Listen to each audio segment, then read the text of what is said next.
Europe's Ukraine refugee policy is taking a harder turn, and Denmark may be leading it. Copenhagen is preparing to end automatic temporary protection for Ukrainians arriving from 14 regions in western and central Ukraine, according to Polish newspaper Rzeczpospolita. Denmark considers these areas relatively safe for civilians. Kyiv is excluded from the proposed list.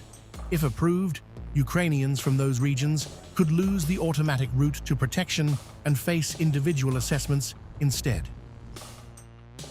Some municipalities are struggling to find housing for such a large number of Ukrainians and integrate them into Danish society.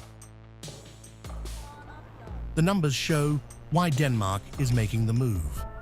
Around 47,600 Ukrainian citizens currently live in Denmark, according to Immigration and Integration Minister Morten Bødskov.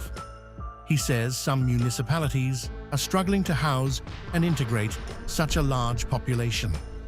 Now, Copenhagen is considering whether geography should determine who qualifies for protection, effectively drawing a new line between Ukrainians considered at risk and those deemed safe enough to return.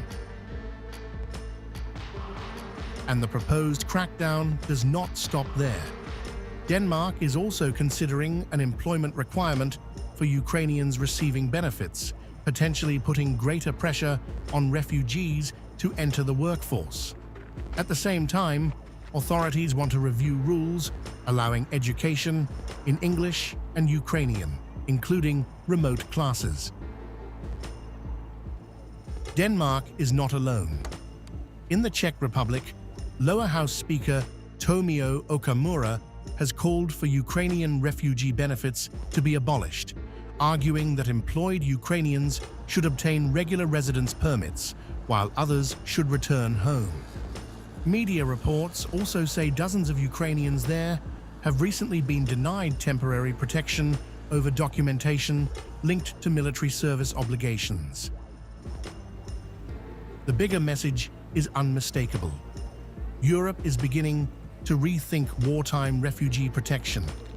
Denmark's proposal is not yet law, but if approved, it could signal a tougher new phase, where temporary protection is no longer automatic, and employment, location, and integration increasingly determine who gets to stay.